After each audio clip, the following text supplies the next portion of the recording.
Une association d'aide à domicile, de service à domicile auprès des personnes âgées, l'aide et le maintien. L'association, on l'a créée, ça fait un projet, donc ça a été, on va dire, entre 6 et 12 mois pour la mettre en place. Ça a été étude de marché, coopération, etc. Aujourd'hui, en 2 ans, l'association, c'est entre 15 et 20 intervenants en fait. Au niveau de l'âge, donc j'ai toujours fait le choix donc, de recrutement de regarder des compétences, le facteur humain, l'adaptabilité, puisqu'en fait c'est le maître mot ce soir, et c'est vrai que dans ce sens-là, c'est dans tous les sens, puisqu'on doit nous garder un regard, une veille auprès de la génération, auprès des bénéficiaires, et inversement. Pour vous donner un exemple, à Compagnie d'Homme, on a on a 14 intervenantes qui sont quand même le maillon fort. Elles ont entre 21 et 70 ans. Donc voilà, ça fait une belle tranche d'âge. Donc en fait, c'est vraiment un management particulier. Déjà le service à domicile, on est dans la précarité, puisqu'on a des contrats de travail qui sont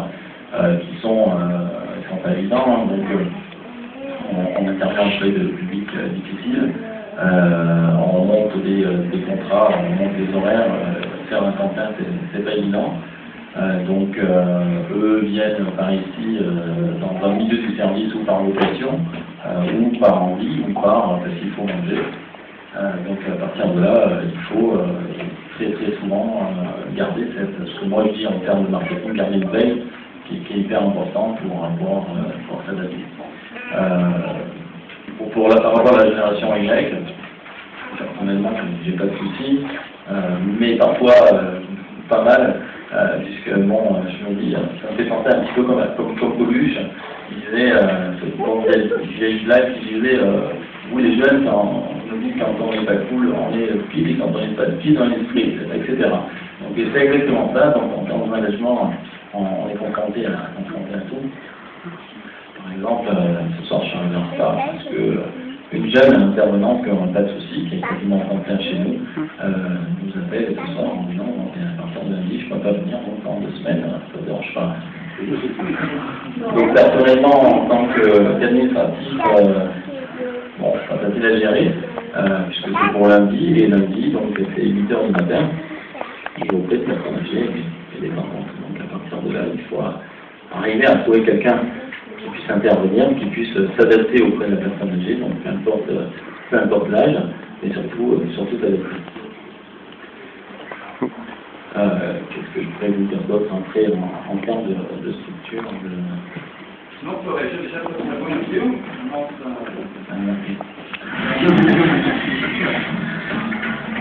Je travaille déjà avec eux, mais les avions, il faut le respecter, il n'y a pas... Les quantités, il faut le respecter, c'est pour ça. Alors, la hiérarchie, on en a un peu parlé beaucoup avec Emmanuel, par exemple, la génération classique, de dire je ne peux pas être là, c'est pas trop grave.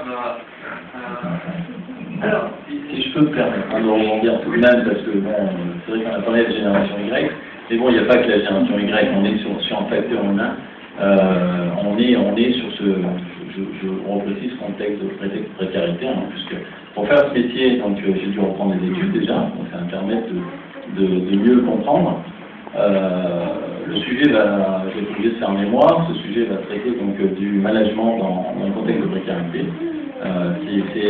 C'est vraiment un management qui est différent. Le service à domicile, c'est vraiment un métier qui est différent.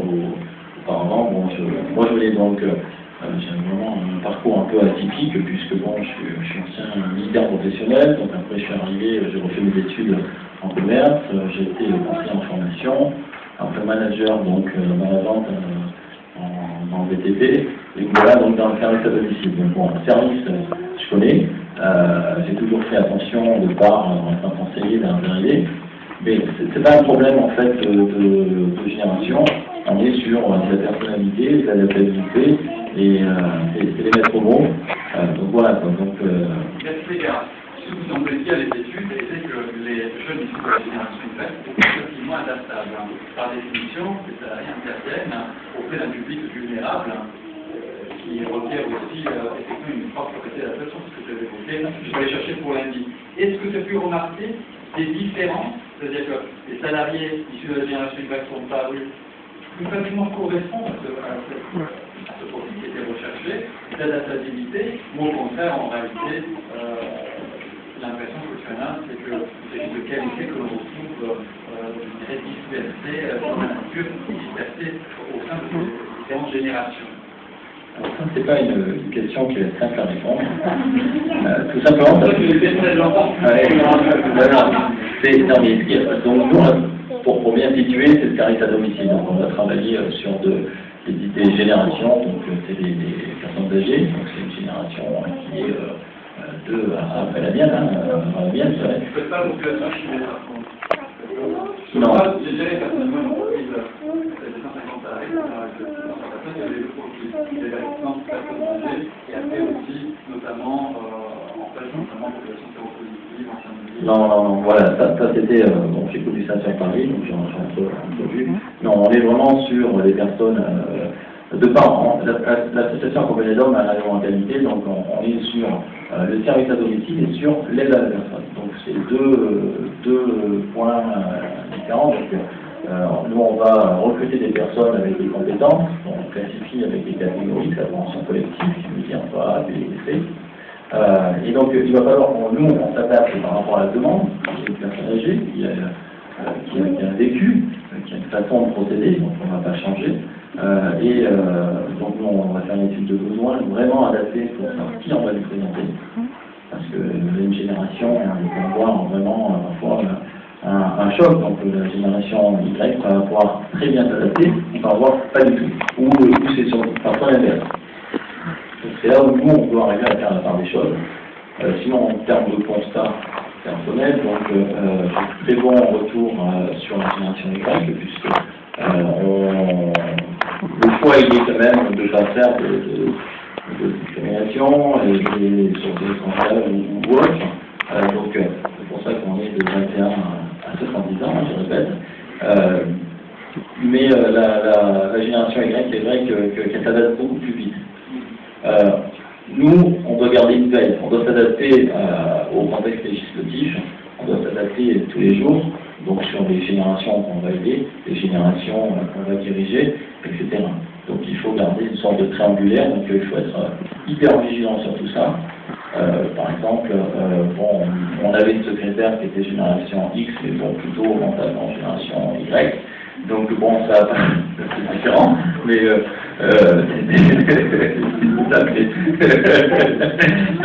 c'est important. Aujourd'hui, par exemple, on a fait le choix de prendre un contrat de professionnalisation, donc un gestion PME-PMI, donc elle doit avoir tout juste 5 ans, et en une semaine déjà, elle a fait ça pour son poste. Donc c'est super. Après, sur les facteurs émotionnels, donc bon, on essaye de manager donc en étant assez, on va dire aujourd'hui, on parle de management participatif, donc il faut être appris à donner pas mal qui s'impliquent. Et donc justement, c'est ça la chimie, et ça fonctionne bien. Mais c'est pas toujours simple, parce qu'à l'arrêt, il y a une histoire de temps, il faut toujours garder en fait ce système de motivation. Donc ça fonctionne bien. J'ai parlé de management participatif, maintenant, en fait, une pêche parfaite, c'est la prochaine vidéo, le prochain thème, la confiance.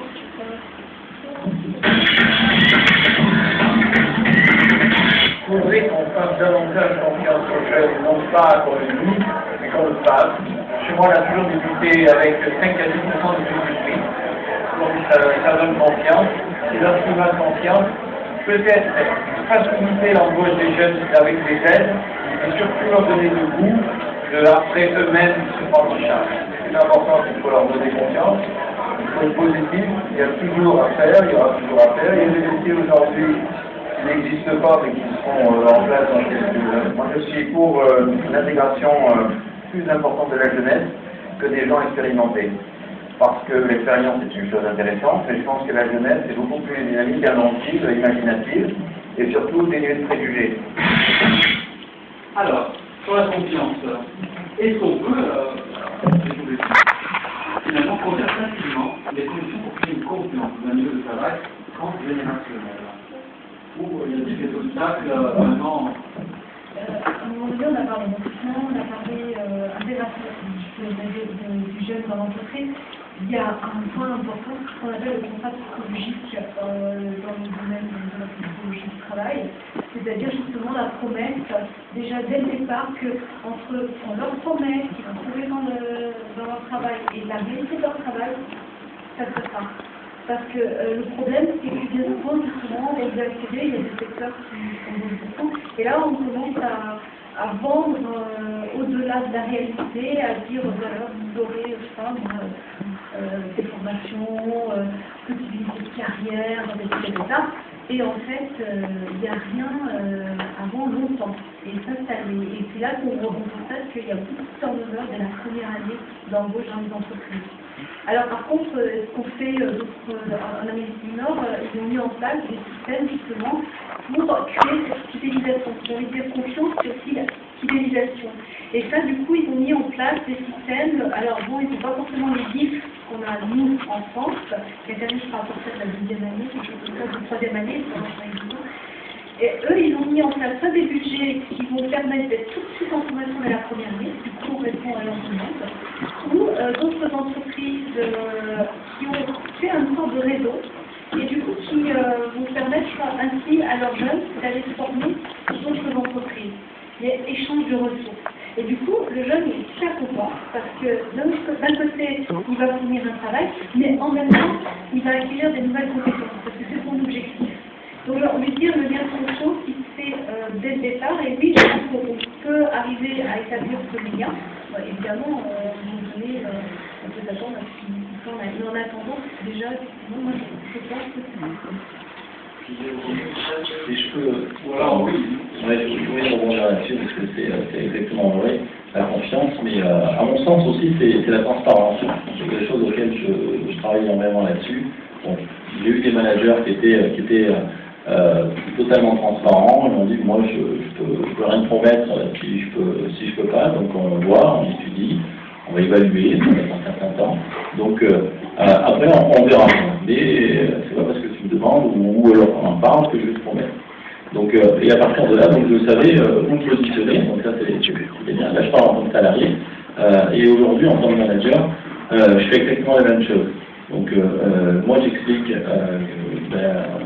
ce que je peux, l'association va pouvoir apporter, donc ce qu'il va falloir que la personne fournisse également, puisque c'est la définition du contrat de travail, donc c'est ça. Et à partir de là, on va expliquer les choses. On parle de formation. Les formations, il y a un budget de formation qui est fait en fonction de la masse salariale. Donc bon, personnellement, tous les ans, donc c'est la deuxième année qu'on est créé. Donc on a déjà mis quasiment la totalité de nos intervenants sur des formations type CPF, c'est le secourisme.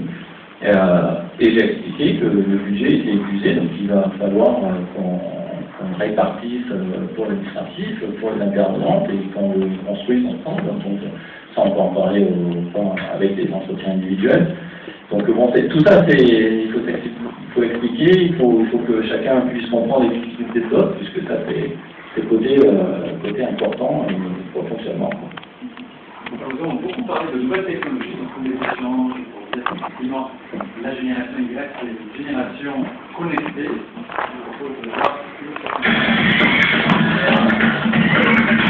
Si l'entreprise de travail elle est moderne, c'est comme va dire, parce que les nouvelles technologies, tout ça, c'est quand même sympa pour travailler. Un monde de l'entreprise innovante, en mettant en valeur et en avant les nouvelles technologies qui sont l'avenir. Il faut que les jeunes sortent de la bulle Internet. Le terrain, c'est pas Internet. Donc c'est à eux aujourd'hui de faire la démarche auprès d'entreprises, auprès des clients, d'aller se vendre. Également sur de nouvelles technologies qui sont très utilisées comme les bureaux virtuels qui sont pour communiquer avec les différentes personnes de l'entreprise. Donc attend qu'on aide là-dessus et qu'on explique ce fonctionnement. Alors, vous le voyez bien, on retrouve la même dynamique, c'est souvent évoqué en droit du travail, pour le contrôle de la relation du travail, l'épanouissement, ce qui permet la socialisation de l'épanouissement, qui permet au contraire aux autres l'aliénation. Vous avez vu, les internautes bien ça, non, font sortir de tous ces réseaux virtuels. Alors, peut-être aussi dans la salle, est-ce que, notamment sur la génération Y, vous ressentez les réseaux auxquels vous participez, que vous alimentez, comme quelque chose comme un facteur qui va vous permettre de mieux vous intégrer dans l'entreprise, ou au contraire, vous considérez que c'est tout simplement un prolongement de votre vie privée, mais qui n'a pas d'impact réel sur les relations professionnelles.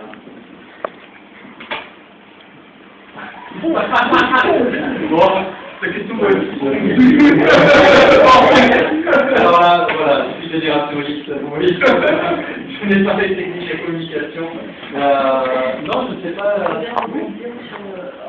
À nouveau sur la recherche d'emploi, parce que je rappelle, c'est assez paradoxal, le fait qu'ils soient souvent connectés au niveau de leur vie privée, au niveau de leurs réseaux sociaux privés, et paradoxalement, ils utilisent très peu, quel que soit le niveau d'études, on observe, les technologies modernes que sont Internet et les réseaux virtuels pour leur recherche d'emploi. Donc ça, c'est vraiment un constat. Un truc bête, hein, le Pôle emploi, pôle-emploi.fr, ils ne créent que très rarement leur profil sur pôle-emploi.fr. Donc ça, c'est un constat que l'on fait. Et en coaching, j'accompagne plutôt un public X et cadre à la recherche d'un emploi qui, par contre, lui, utilise énormément les réseaux sociaux, type Viadeo pour chercher un emploi. Comme c'est pas du tout cette génération Y au niveau de notre constat. Je vais rebondir aussi sur ça avec mon propre expérience. Récemment, je me trouvais en comité de recrutement à l'université et nous devions recruter des assistants. Et j'ai découvert donc que la plupart de mes collègues avaient regardé tous les profils Facebook de tous les candidats avant la réunion. Alors que mes collègues, je disais que les personnes en question avaient vraiment généralement pas du tout, par exemple, les jeunes de 60 ans avaient systématiquement visité les profils Facebook de chaque candidat pour effectivement appréhender de manière plus complète véritablement ces profils, savoir si on a leur donner des décisions finalement avec cela. Mais c'est vrai que, à contrario, pour avoir observé aussi ces profils à la suite dans le prolongement de mes collègues, ce que j'ai pu constater, c'est que très peu parmi ces candidats avaient une véritable maîtrise de l'information qu'ils voulaient pouvoir apparaître dans la perspective justement de la d'un entretien professionnel et d'un recrutement professionnel. C'est vrai. On va voir peut-être comment utiliser d'autres réactions, de nouveaux thèmes. Ah bon, allez. Je voudrais tout aller dans l'entreprise pour pouvoir avancer plus rapidement. Le travail est dirigé vers la croissance. Il faut prendre le goût quand on choisit la sécurité quand on est jeune, et pour moi, c'est pas ma conception des choses. Quand on apprend bien, c'est justement dans la frontière, surtout quand on n'a pas de carte de service, et il me semble quand même beaucoup plus positif quand on est jeune, quand on est 25 ans, de vouloir prendre des risques que de choisir la sécurité. Je pense que l'avenir est dans la prise de risque calculée. Je pense qu'il faut être dans l'utopie, parce que les utopies sont les vérités de demain. Donc, si on ne sait pas qu'il y a des gens aujourd'hui entre 23, 24 à 50 en moyenne, et 30, 35 ans, les artisans ne sont pas mal. Alors, vous avez vu des témoignages assez particuliers, parce que d'un côté on voit que les choses de génération Y réclament quand même un certain climat dans l'entreprise, et dans le même temps, ce sont les personnes qui leur disent, mais non, il faut finalement que vous ayez plus une attitude du risque, une sortie de désir de sécurité. On l'a vu avec Emmanuel, le désir de sécurité procède notamment de l'environnement, avec des différentes crises, et on peut donner, malgré tout, ou redonner, statistiques que nous avons données sont quand même particulièrement significatives. D'ici 2015, dans quelques années, ce sera 40% de la population active de la génération Y.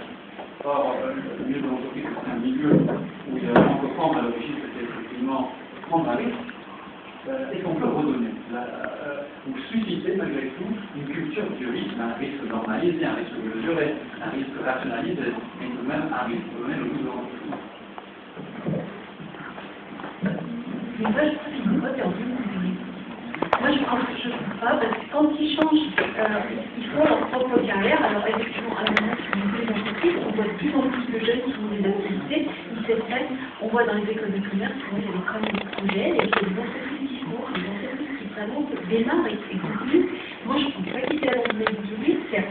Quand on les voit qui changent d'entreprise, ils ne vont pas se contenter après que j'ai obtenu un contrat, je vais continuer. Non, ils n'hésitent pas à changer, à aller à l'étranger, etc.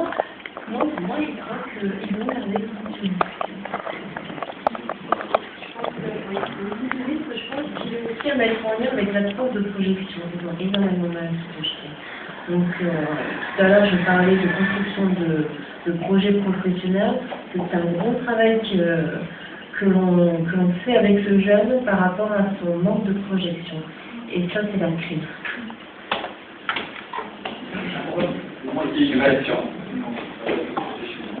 Ce qu'on observe aussi chez les jeunes, très longtemps. Alex Meutron, il est le président de la jeune chambre de Antipolis. Bonsoir à tous. Il y a une réaction aussi par rapport aux jeunes, justement par rapport à la prise de risque. On voit beaucoup les jeunes de cette tranche d'âge voyager énormément pour faire des études, pour aller à la rencontre. Donc il y a beaucoup de systèmes interconnectés, je vais parler notamment du cloud sourcing pour ceux qui connaissent, mais ou de Woofing par exemple, et ils vont partir à l'étranger pour voir chacun, ils vont aller faire des activités, ils vont aller voir ce qu'est le monde en général. Et ça aussi c'est une prise de risque, parce que leurs parents qui sont de la génération des boomers ou génération X appréhendent énormément le voyage, les autres.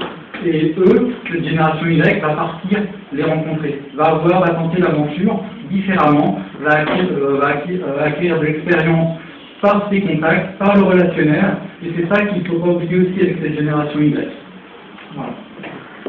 J'ai juste rajouté un petit mot, c'est vrai que j'ai pas mal voyagé, et pour revenir à son propos, et c'est vrai que pour parfaire justement l'anglais, j'ai vécu 1 an à Londres, et après je suis allé étudier à New York, et après j'ai vécu en Guinée équatoriale en Afrique, et après je suis allé travailler à Monaco, et c'est vrai que finalement le voyage forme la jeunesse, et c'est quelque chose d'enrichissant pour notre pays, et c'est vrai que voyager c'est sympa, et c'est enrichissant. On va passer au thème suivant, créer la société dans laquelle arrivent finalement dans leur recherche d'emploi les membres de la génération Y. La France est trop compartimentée. Je pense qu'il ne faut pas hésiter à décloisonner les milieux et faire rencontrer des intelligences. J'ai vraiment l'impression qu'actuellement on vit un renouveau constant, qu'on est vraiment en train de changer et qu'il y a beaucoup de choses qui évoluent actuellement. Effectivement. Est-ce que la société actuellement, par rapport aux aspirations de la génération Y, est une société qui est fluide, pas assez fluide, une société en changement, qui va aussi conclure, ce sera la génération Y qui a fait le changement. Ce que je vais dire maintenant, qui va bientôt prendre les commandes. Alors, quel est la relation que vous pouvez avoir avec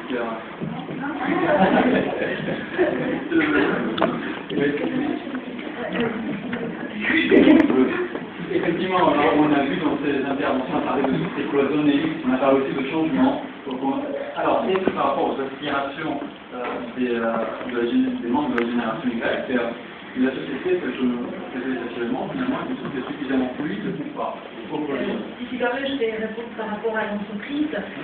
Effectivement, les métiers bougent beaucoup, les métiers sont de plus en plus spécialisés. Et le problème, justement, c'est qu'on peut plus permettre le développement des métiers, vraiment des passerelles. Et la grosse problématique qu'on a en France, c'est qu'en fait, on a du mal à fonctionner en mode projet, à faire des groupes de travail pour travailler en passerelle comme ça, des compétences. Et les jeunes, ils adorent travailler en mode projet.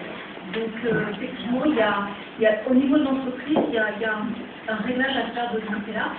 J'ai vu des espèces de vie qui, carrément, changer avec toute leur organisation. Ils sont partis d'une structure hiérarchique classique à fonctionner en mode projet.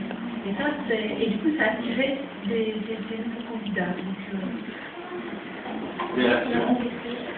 La suite, oui, la suite, donc nous allons parler de formation, de diplôme, d'adéquation au marché de l'emploi. Le sujet, c'est que si vous voulez créer des emplois dans les années qui viennent, pour permettre aux entreprises de grandir, il faut faire découvrir l'entreprise très tôt aux jeunes, plus tôt qu'on le fait à l'heure actuelle. On valorise que les diplômes sont certains repères, mais ça donne un niveau d'études. Et je crois que les talents, on les trouve dans tous les milieux et dans tous les secteurs. Il y a un problème d'adaptation des diplômes aux jeunes. Il y a un problème d'alternance avec l'entreprise. Il n'y a pas suffisamment de points de contact entre le monde de l'entreprise, des sociétés, et le monde universitaire. Par exemple, aux États-Unis, les entreprises vont très souvent, enfin régulièrement, chaque année dans les universités, pour voir quels sont ceux qui ont fait des bachelors, des MBA, etc. Et souvent, prennent des contacts avec les responsables d'université et proposent à certains étudiants qui repèrent en fonction des cursus et des crédits qu'ils ont finalisé de compléter une année, par exemple, avec un master, un MBA ou autre. Et elles avaient un contrat de 5 ans dans l'entreprise. J'attends aussi que les entreprises viennent d'elles-mêmes dans les facultés pour nous montrer ce que c'est vraiment le métier, au-delà des cours qu'on a qu'on nous donne dans les facultés. Alors, c'est vrai que c'est un grand thème, hein, l'adéquation entre les structures de formation. Est-ce qu'il y a peut-être... Moi, je peux répondre à la question. Oui. Non, parce que... C'est pas lui, c'est pas quoi. En fait, quand j'étais à l'université, ça ne fait rien. L'entreprise ne vient pas à l'université, rien du tout. Il ne pas quitter les démarches, c'est rien. Par contre, effectivement, quand j'ai fait l'école de commerce, et là, tu as régulièrement des chefs d'entreprise qui viennent. Tu as même un bureau de stage qui est là, c'est-à-dire que tu as quelqu'un à plein temps qui est l'interlocuteur principal entre les demandes de stage et même de poste, enfin de stage rémunéré, entre l'école et les entreprises qui cherchent à recruter, donc ils proposent un stage, par la suite un poste. Ça existe dans toutes les écoles de commerce et comme ça n'existe pas au niveau de l'université et je pense que c'est déjà un peu souci en France. Enfin, pas dans l'université, encore, oui, mais ça reste dans les écoles, on va dire, privées, mais dans le cursus normal universitaire, ça, peut-être une fois par an, on va dire des forums de l'emploi. Mais c'est pas du tout dans le style recrutement. C'est voilà, on vient parler d'entreprise et ça ne bouge pas tout le chose. C'est une action... Je fais tout un petit peu cursus, donc j'étais à l'université et on avait des professeurs qui étaient un peu avant-gardistes. Et on avait fait une junior entreprise. Donc en fait, c'était que des étudiants. Et en fait, on était en service des entreprises. Et les entreprises venaient dans l'université du coup. Et c'était intéressant puisqu'on se retrouvait en concurrence avec des cabinets qui étaient installés, qui étaient dans le domaine de l'aménagement et l'urbanisme. Et donc, nous, on faisait notre propre expérience. Et les entreprises, elles, étaient intéressées parce qu'on leur apportait des nouvelles technologies, des nouvelles approches, tout ce que nous, l'université pouvait leur apporter. Et c'est vrai que ça fait une fenêtre. Et ce qui est intéressant, c'est que maintenant, c'est quand même 9 ans, la junior entreprise existe toujours. Et la junior entreprise, maintenant, a donné naissance à la statut professionnelle. Donc il y a tout un réseau d'urbanistes qui s'est construit à partir de ça. Donc ça commence à arriver, le problème c'est que ça arrive à Paris. C'est toujours le problème du décalage. Et à Paris, comme d'ailleurs c'était eux qui ont, on va dire, qui étaient en fer de lance pour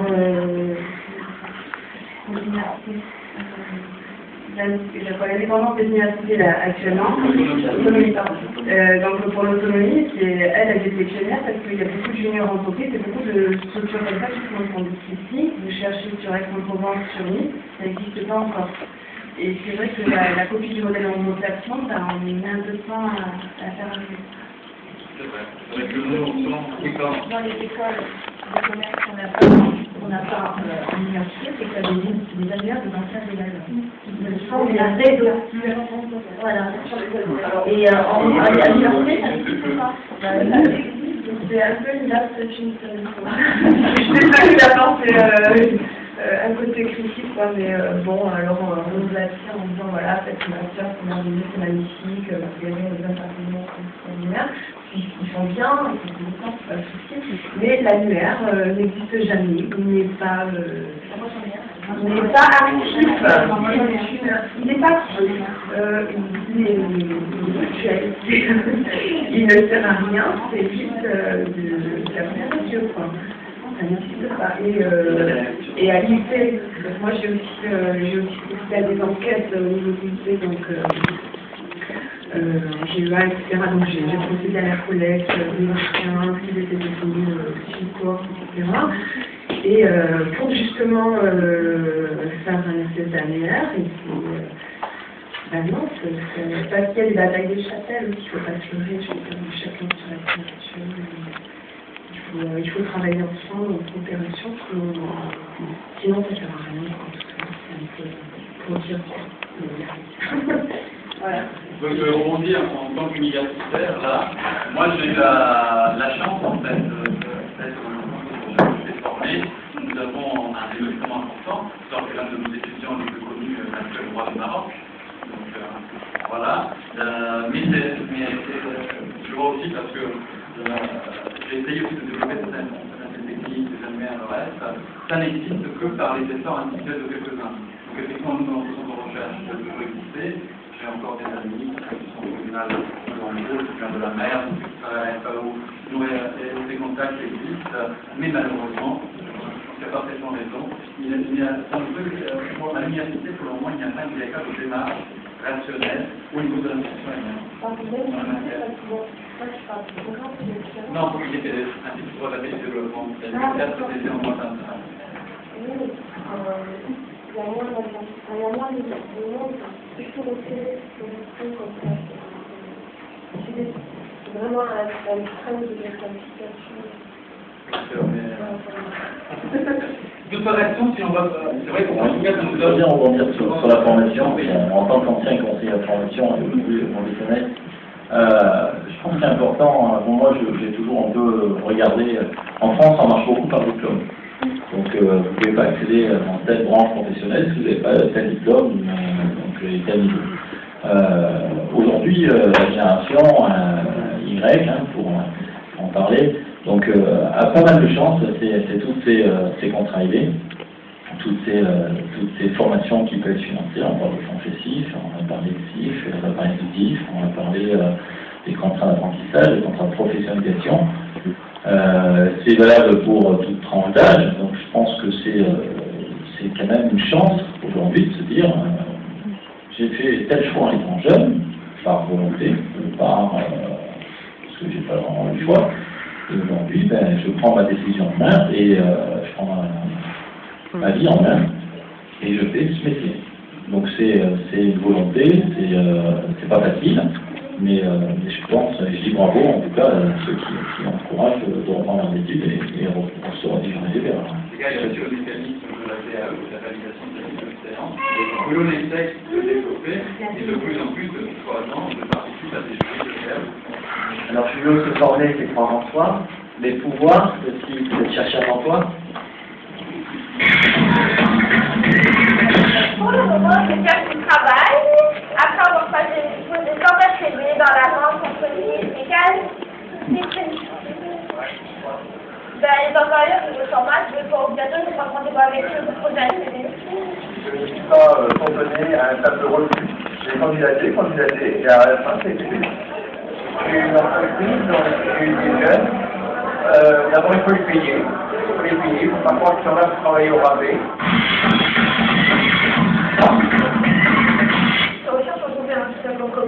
Au-delà des savoir-faire, c'est un savoir-être.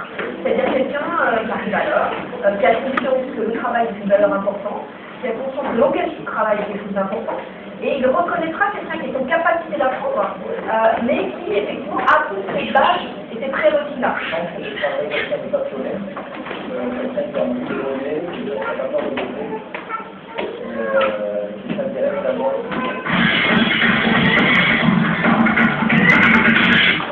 C'est un formidable partenaire pour tout ce qui concerne l'économie et le social, les nouveaux métiers de développement durable. dans des métiers à la fois très pointus sur les grandes technologies, mais aussi, par exemple, des métiers comme ceux du droit et de l'environnement.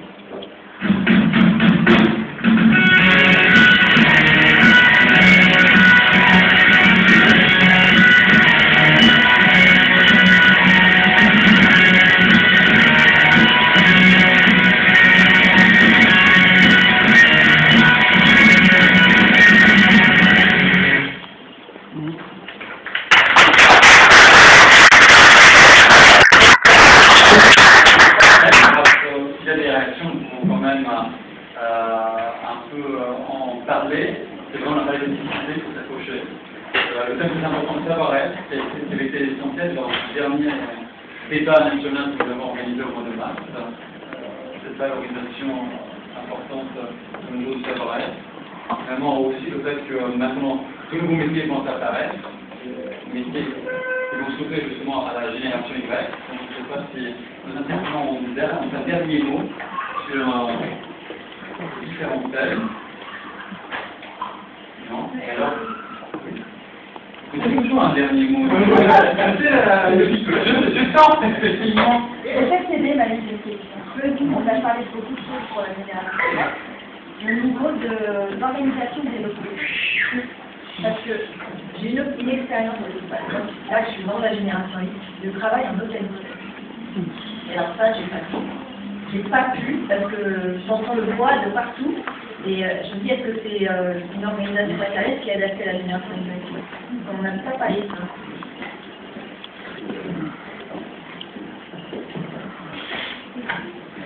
Et là, c'est plutôt adapté à la rentabilité, mais encore, vu le produit. En fait, le concept, il commence à être vraiment revu, parce que justement, c'est trop de stress au travail. Au niveau des risques psychosociaux, avec l'ergonomie, etc., ça passe difficilement. En fait, effectivement, c'est revu. Ils ont besoin de communiquer, mais le souci, c'est qu'ils sont tout le temps disponibles. Donc déjà, l'open set, alors tout dépend de ce que tu vas faire comme le job en open set, je pense que c'est télécoms, c'est ce genre de choses. Après, le problème, c'est que il y a la possibilité de mettre dans différents niveaux. La problématique qui va se poser, c'est cette disponibilité continue avec les gens. C'est-à-dire qu'à tout moment, on peut venir les interrompre et il faut faire un réponse. Et c'est pas que eux, hein, attention, hein, c'est pas que eux. Ah d'accord.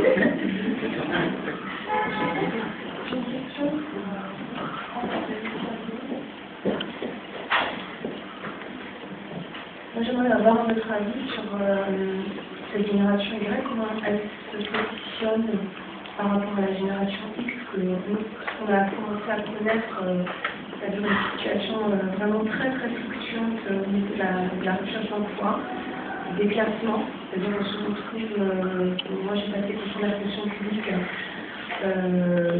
individuellement, donc pendant 3 ans, malgré un niveau ingénieur, quoi, voilà. Donc ingénieur de papier, j'ai envie de dire, parce que après sur le terrain, c'est tellement vaste ce qu'on propose en termes de compétences que c'est flou en fait pour le chef d'entreprise. Je voudrais savoir si en fait, donc ma question, c'est est-ce que la génération Y se positionne mieux, s'adapte mieux et plus souple, elle est plus réactive par rapport à ce déclassement, elle est très formale, elle suit. On sort mieux que nous, quoi. On peut un peu la parler, quoi, qui est un stagiaire à vie. Génération fantôme, ben voilà, quoi. Sinon, je pense que déjà, ils ont une capacité phénoménale à rebondir. À